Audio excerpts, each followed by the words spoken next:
right, Matt, I want to throw Georgina over to you. Talk to me about the freehold market that we're seeing there right now. Yeah, so a lot. Most places are a lot very close to the same when we're looking at the data. Price is up 1.1% month over month, but down 5.7% year over year. If we look at the transaction volume, actually, we did see a decrease of 16.7% month over month, whereas a Mhm. lot of other places we've been looking at, there's been an increase on the transaction volume and 33.3% decrease in sales year over year.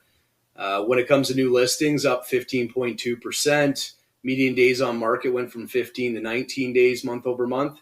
And termination volume decreased by 4.1%, which is good to see. A lot of other places we're still upticking a little bit. So having them come down 4.1, they're getting closer to being properly priced. Yeah.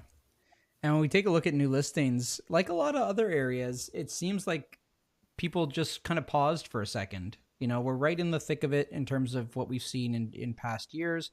Maybe a little bit high because there's only 4 years really above us in terms of that new listing activity. It's funny to see, look at the amount of new listings that we're hitting in 2017, really straight from March all the way through to March to May, those 3 months, just such highs in terms of new listing activity coming out in 2017. Well, I find like Georgina, Simcoe, when the market does their pullbacks, they're usually hit the hardest first.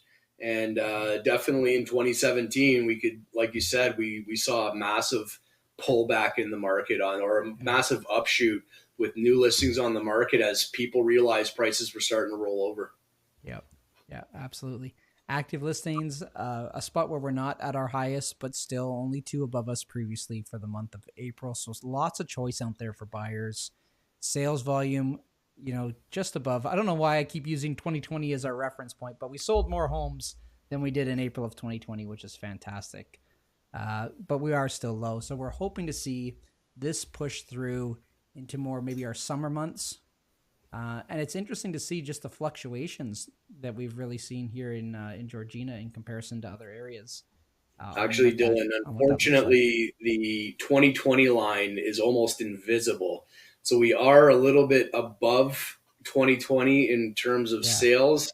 It's just unfortunate that 2020 was pink. And because we wanted to highlight this line, it kind of went invisible there. But we're very close to where we were 2020 we're for very sales. close. Yeah, above it, but close, because that's 26 units to our 40 units this year. Yeah. So it's interesting to see. But again, not it's funny looking through Oh, this. There's more of a push later in the month. It's or later in the year, just slightly by like 1 or 2 months in terms of Georgina in comparison to the general trends. yeah. Now, when we do take a look at median price, we've just dropped down to below, and the second month in a row now, really, where we've dropped below our 2021 pricing. So the last 4 years have kind of outpaced where we are currently. So I don't know if we're necessarily seeing the exact same amount of stickiness in terms of that pricing here in Georgina. I think they just made their corrections earlier, if that makes Yeah, sense. I think so. Yeah.